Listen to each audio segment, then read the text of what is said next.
Hi, my name is Peter Hubbard. I'm a retired teacher from Seattle, Washington, and I'm trying to share this innovation that I developed in the classroom when I was working, and now I'm retired, I'm trying to take it out into the world more.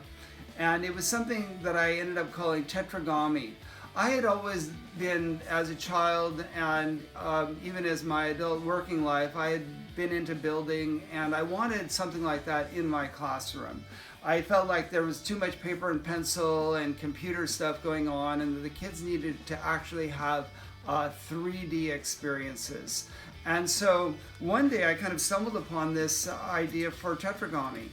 We were studying hexagons in the math program, in our math unit, and we discovered that if you fold the hexagon in half and then fold the hexagons into the center, and you do that all the way around, that it turns into all of these equilateral triangles, lo and behold. And then when you start monkeying with this, the hexagons, the folded hexagons, they turn into all these wild shapes. So this was a shape, and it kind of transforms into all these other shapes. And I'm going, oh my word, and the kids are going, wow, this is so incredible. And so it became a regular part of my classroom. You know, I became kind of famous for it at my school.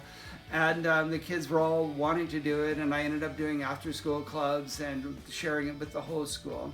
And now, since I've been retired, I've been doing after-school clubs in local schools. And more recently, I've been trying to do this international expansion. My daughter was teaching in Taiwan, and we went over there and did a Tetragami session. We built little Pikachus and pandas with her school-wide, with a number of classrooms. And we're also in talks now to be doing online instruction with kids from India, actually through Hubbard. One of the ambassadors has contacted us about trying to bring it to Delhi to work with the schools that he's the director of. And so that's kind of where I'm at. You can see this is kind of a one-man operation at this point. I have a small little family group that's helping me with this. And but it is, I think we've worked out all the bugs to see that this is really doable. We have an online camps that we're doing with kids that are highly successful.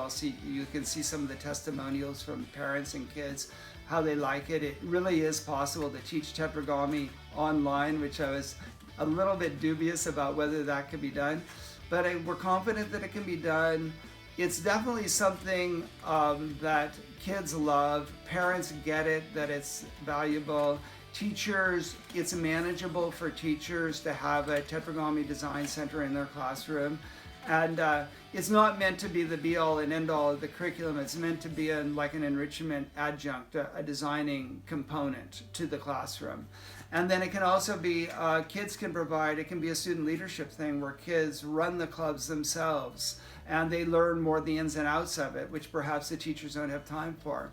And then they teach the younger kids. Some kids have even turned Tetragami into their own personal businesses, where they learn how to make the dragon or the panda or the Pikachu or the rings and clusters. And then they take them out at crafts fairs and sell them. And I know kids who've made hundreds of dollars that way. So anyway, we'd love to get the chance to take this out to the rest of the world.